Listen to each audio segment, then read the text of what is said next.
I guess you could say our broils, has the resources of the FBI. Pretty much his team is just Olivia, Astrid, Peter, and Walter. Whereas Colonel Broyles, the Fringe division, is basically this huge division that's actually almost part of the U.S. military. And as opposed to being this kind of shadow Black Ops division where it is in the main universe, which is, still fighting for, constantly struggling to keep its funding going. In the alternate universe, Colonel Broyles is basically the head of this, this offshoot of the U.S. military. And they're all heroes over there. In terms of who I'm rooting, which Broyles I'm rooting for, that's a little tricky because one of the things that's so interesting about this storyline in the show is that you see this war completely from both sides, and you realize that in some ways it's all a misunderstanding, and that both sides completely think that the other side is evil and that they're the good guys and that they're right, and the other people are trying to destroy their world. Basically, all great science fiction is social and political commentary. And so when you've got two people at war and you're seeing, the way the story is structured is such that you're able to completely identify with both sides, and both sides are literally the same, like they're each other. It's an incredible metaphor for kind of how we're all the same, and and we're at war, and if we don't, figure out that we're all the same and stop doing it, we're gonna not just kill each other, but destroy our world. What is really neat is that this season is alternating one universe to the other universe each episode. So if you were to only watch, every other episode, you would only see the story that's happening in this world. If you watch the other ones, you would only see the story that's happening in the alternate universe. So eventually I imagine that there's going to be some kind of colliding of these universes and people are going to find out the truth. In regard to Astrid's name, I'm not sure if Walter will ever remember her name all the time. I think that it's possible that that's intentional, though. I think that at this point, he can get her name correct in stretches of time, and then all of a sudden he'll call her something completely out of the blue again.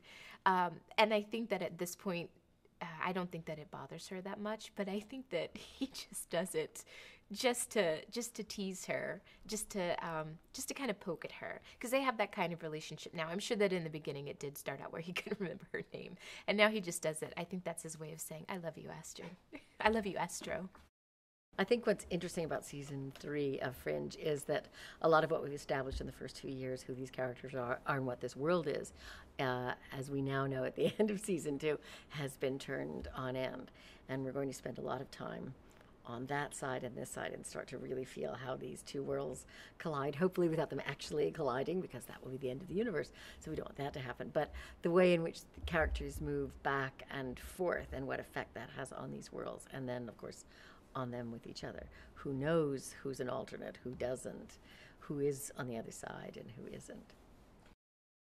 The writers will take us from one world to the next. Some episodes, right now we've just done the first 4, and 2 are pretty much in one world and 2 pretty much in another, slight overlaps. But I think that's going to start to sort of deconstruct, and we're going to mix it up more. But the good news is that there are these characters that are alternates that so far have been almost 180, almost have been opposites. But again, I think as we get into the depth of that, we'll find, they started in the same. I mean, it's almost like, in fact, sort of the dark, the yin and yang of each person starts to be explored in that way. I think what's curious that when you start to explore characters this way, and you have the same actor playing two, is you are thinking, is this all a whole? Is this two sides to a person? Is this nature and nurture? Is this how they were born and what they were determined to be? We see that they're different. So then you think, okay, so is this the experience in which they've had and they've been formed by? I mean, I know in thinking about my character on the other side, I would hate for her to be either particularly good or particularly evil, because I think that gives away what she is in this world. And my character seems to be someone that needs to remain ambiguous and is a kind of game changer.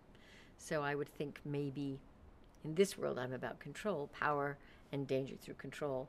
Perhaps on the other side, it will be power and danger through lack of control, which again, a controlling person would like to be out of control, and an out of control person would like to be in control. So I think that's what's curious about exploring all these characters.